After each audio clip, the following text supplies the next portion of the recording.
അസ്സലാമു അലൈക്കും വറഹ്മത്തുള്ളാഹി വബറകാതുഹു. ബിസ്മില്ലാഹിർ റഹ്മാനിർ റഹീം. അൽഹംദുലില്ലാഹി റബ്ബിൽ ആലമീൻ. അല്ലാഹുമ്മ സ്വല്ലി അലാ സയ്യിദിനാ മുഹമ്മദിൻ വഅലാ ആലിഹി വസഹ്ബിഹി വസല്ലം. കഴിഞ്ഞ എപ്പിസോഡിൽ മഹാനായ അബ്ദുല്ലാഹി ഇബ്നു അബ്ബാസ് റളിയല്ലാഹു അൻഹുമയുടെ ജീവിതരേഖ നമ്മൾ ലഘുവായി പരിചയപ്പെട്ടു. ഇന്ന് മഹാനവറുകൾ പരിശുദ്ധ ഖുർആനിനു ചെയ്ത സേവനങ്ങളെക്കുറിച്ച് നമുക്ക് സംസാരിക്കാം. തർജുമാനുൽ ഖുർആൻ വ്യാഖ്യാതാവ് എന്ന അവിടുത്തെ സ്ഥാനപ്പേരിനെ അന്വർത്ഥമാക്കുന്നതായിരുന്നു ഇബ്നു അബ്ബാസ് തങ്ങളുടെ ജീവിതം.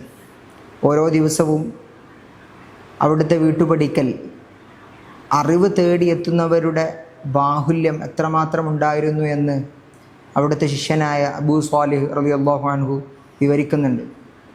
ഒരിക്കൽ ആളുകൾ വല്ലാതെ അധികരിച്ചപ്പോൾ ഇബ്നു അബ്ബാസ് തങ്ങൾ ഓരോരോ വിഭാഗം ആളുകളെയായി അകത്തേക്ക് വിളിച്ചിട്ട് അറിവ് പഠിപ്പിച്ചു കൊടുത്തു. ഖുർആൻ ഓതി പഠിക്കാൻ വന്ന ഒരു വിഭാഗം, ഖുർആനിൻ്റെ വ്യാഖ്യാനം അറിയാൻ വേണ്ടി വന്ന മറ്റൊരു വിഭാഗം, അറബി ഭാഷയും കവിതയും പഠിക്കാൻ വേണ്ടി വന്ന മറ്റൊരു വിഭാഗം, അങ്ങനെ വ്യത്യസ്ത വിജ്ഞാനം തേടിക്കൊണ്ട് മഹാനായ ഇബ്നു അബ്ബാസ് തങ്ങളുടെ വീട്ടുപടിക്കൽ എപ്പോഴും ആളുകളുണ്ടാവുമായിരുന്നു. ഖുർആൻ പാരായണം ചെയ്യുന്നത് കേവലം ഒരു ചടങ്ങായി അവിടുന്ന് കണ്ടില്ല, മറിച്ച് വളരെയധികം ഗൗരവത്തോടു കൂടിയും അർത്ഥം ചിന്തിച്ചുമാണ് പരിശുദ്ധമായ ഖുർആൻ പാരായണം ചെയ്യേണ്ടതെന്ന് അവിടുന്ന് തൻ്റെ ശിഷ്യന്മാരെ പഠിപ്പിക്കുകയുണ്ടായി.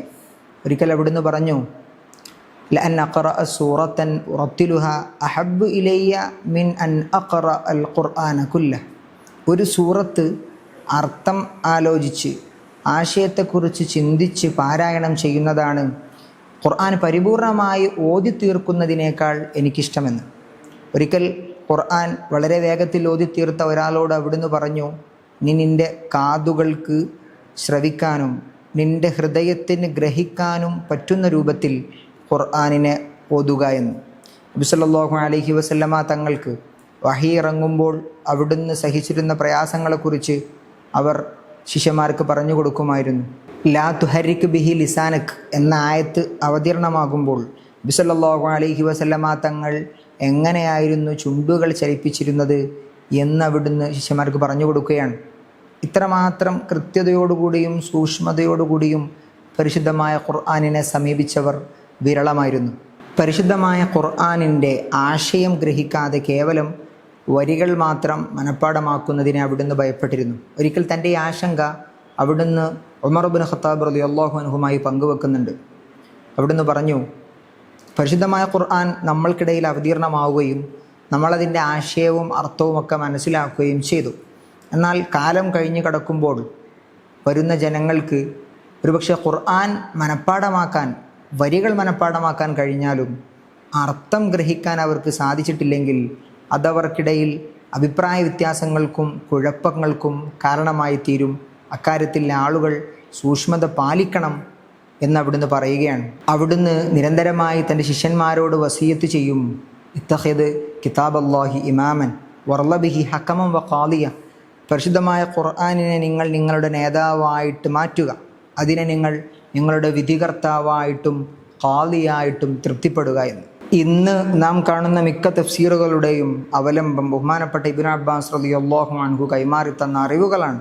അബൂ നുഐം തൻ്റെ ഹില്യത്തുൽ ഔലിയയിൽ രേഖപ്പെടുത്തുന്ന ഒരു സംഭവമുണ്ട്.